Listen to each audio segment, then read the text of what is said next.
नमस्कार, मैं हूं doctor Priyanka Kalra, infertility IVF consultant greater Noida से। आज की इस वीडियो में मैं आपको कुछ ऐसी भ्रांतियों के बारे में बताना चाह रही हूं जो आईवीएफ के बारे में फैली हुई हैं। क्या मिथ हैं, उन्हें मैं ब्रेक करने की कोशिश करूंगी। सबसे पहला मिथ है जो आईवीएफ की सक्सेस के बारे में है। कई बार आईवीएफ पैकेजेस ऑफर किए जाते हैं। कॉर्पोरेट आईवीएफ सेंटर्स आपको बोलते हैं कि हमारी सक्सेस रेट 80%, 90, 100% है।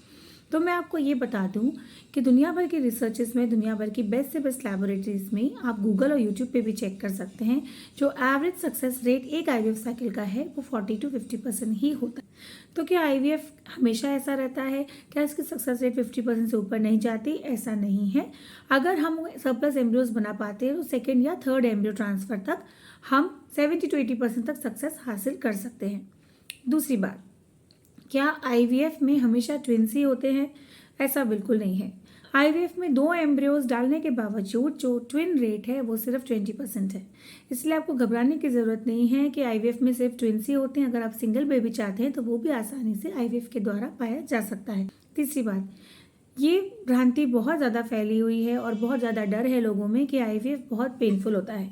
तो मैं आपको ये बता दूं कि आईवीएफ में जो आईवीएफ की प्रक्रिया होती है जिसमें एग्स निकाले जाते हैं वो पूर्ण एनेस्थीसिया यानी कि फुल एनेस्थीसिया, फुल बेहोशी यानी कि जनरल एनेस्थीसिया में किया जाता है।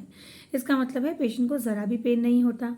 हाँ, 10 से 12 दिन तक लगातार इंजेक्शन लगते हैं, लेकिन इंजेक्शन बहुत छोटी डोज में होते हैं और वही छोटी से छोटी नीडल का प्रयोग किया जाता है जो या तो आपके पेट पर या कूल्हे में लगाई जाती है और वो इतनी ही सरलता से लगाया जाता है जैसे कि आपका छोटा सा टेटनस का इंजेक्शन या बच्चों को लगने वाला कोई भी इंजेक्शन। अब बात आती है एक और भ्रांति जो सबसे ज़्यादा फैली हुई है, वो है कि आईवीएफ के बाद कंप्लीट बेड रेस्ट करना पड़ता है।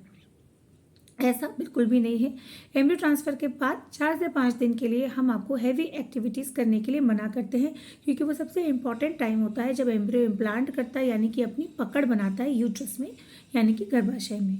उसके बाद आप ऑफिस जा सकते हैं, अपना रूटीन एक्टिविटीज़ कर सकते हैं, घर की light dusting, light cleaning work वगैरह, अपने पहले बच्चे का ध्यान रखना इत्यादि इत्यादि, कुकिंग वगैरह सभी कुछ कर सकते हैं। इसलिए आईवीएफ में अनलेस एंड अनटिल कोई स्पेशल रिस्क फैक्टर प्रेगनेंसी में अगर ऐसा आ जाता है, कहीं ब्लीडिंग की समस्या होती है, तो उसके अलावा आईवीएफ में या आईवीएफ प्रेगनेंसी में भी कहीं भी टोटल बेड रेस्ट नहीं एडवाइस किया जाता।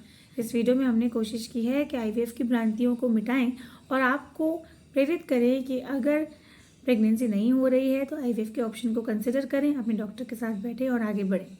अगर आपको कुछ समस्याएं या क्वेश्चंस हैं तो आप कमेंट सेक्शन में लिख दीजिए, मैं या मेरे टीम मेंबर्स आपको जरूर आंसर करेंगे।